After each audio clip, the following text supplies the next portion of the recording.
Welcome back, everyone. The fragile ceasefire between the US and Iran is straining even further this week, with both sides exchanging strikes and accusing the other of violating their 60-day peace deal. President Donald Trump threatened more military action if strikes persist, adding Iran may, quote, never learn, and the US could be forced to complete the job where the Islamic Republic of Iran will no longer exist.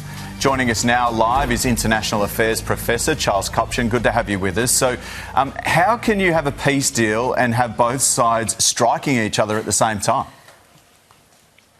Well, I think basically what's happening here is that each side is attempting to strengthen its hand at the negotiating table. The U.S. is taking shots at Iranian military installations. Iran is launching missiles at U.S. bases in Kuwait and Bahrain.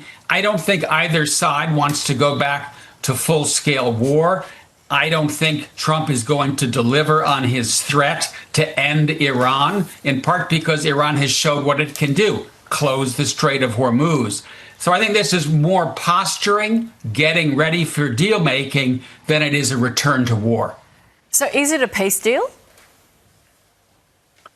It is not a peace deal. It is a memorandum of understanding in which both sides decided to go from full-scale war to negotiations, and in the meantime, open the Strait of Hormuz, because Trump needed the oil to flow. Iran needs to sell its oil to keep its economy afloat. But they really didn't agree on any of the basic issues on the table. So my guess is that, yeah, this after this kind of tit-for-tat strikes, they go on for a while, they will go back to talking, maybe this week.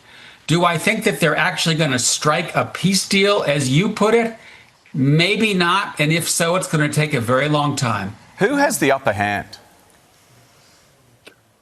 You know, on some level, Iran has the upper hand because they've discovered their ace in the hole.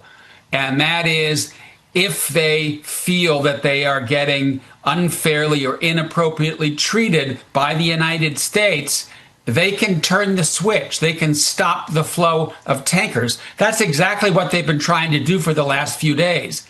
They want to say, hey, we control the strait. No, you cannot go through the channel that's near Oman. You have to go through our side of the channel. And the United States is saying, no, hands off, international waterway.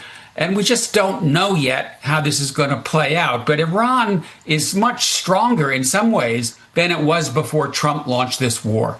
So how long is this posturing going to take? You know, I do think it's going to die down in the coming days.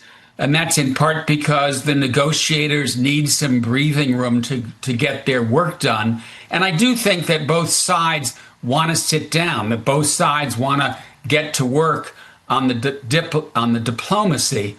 But as I said, I would not hold my breath about a deal that durably ends this conflict. I think that may well continue on for months, and in fact, may outlast the Trump presidency. Yeah, meanwhile, the world is crying out for stability. Charles, thanks for your time.